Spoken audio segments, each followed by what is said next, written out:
अरे घाबरू नका, मला देवानच पाठवले. सांगा तुमचं काय काय म्हणणं आहे. मला 10 करोड पाहिजे. 10 करोड.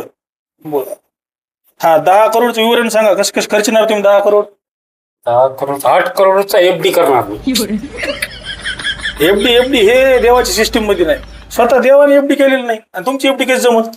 तुम्हाला जीवन जगायला जेवढे पैसे लागतील तेवढे सांगा. अच्छा, 1 कोटी. 1 कोटी. सांगा काय करणार 1 कोटीचं तुम्ही? 1 कोटीचं घर घेणार. अहो, स्वतः देव पहाडात जंगलात तिकडे तिकडे राहत येतं आणि तुम्ही स्वतःला घर मागायले. बरोबर वाटन का? देवाने ऐकले होते. देव म्हणेन माझी सोय नाही आणि हे घर मानले.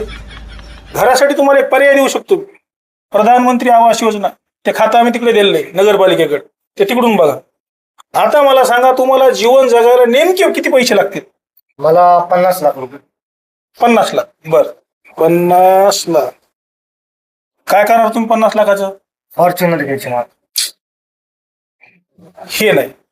मला सांगा, देव स्वतः प्राण्याचं वाहन करून इकडे तिकडे फिरायले, त्याला अजून गाडी नाही आणि तुम्हाला फॉर्च्युनर पाहिजे. कसं वाटण देवाला? ऐकलंय तुम्ही? काय करा, बेसिक सांगा. बेसिक जीवन जगायला तुम्हाला किती पैसे पाहिजे? 10 लाख रुपये.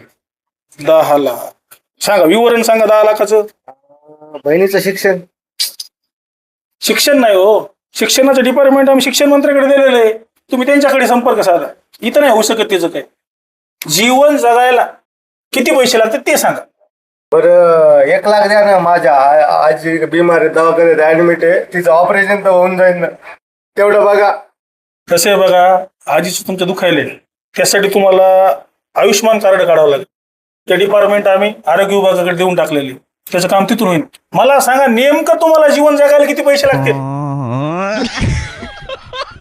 देवा, सकाळपासून काही खाल्लं नाही हो. कमीत कमी तिघाला 3 वडापाव तरी द्या.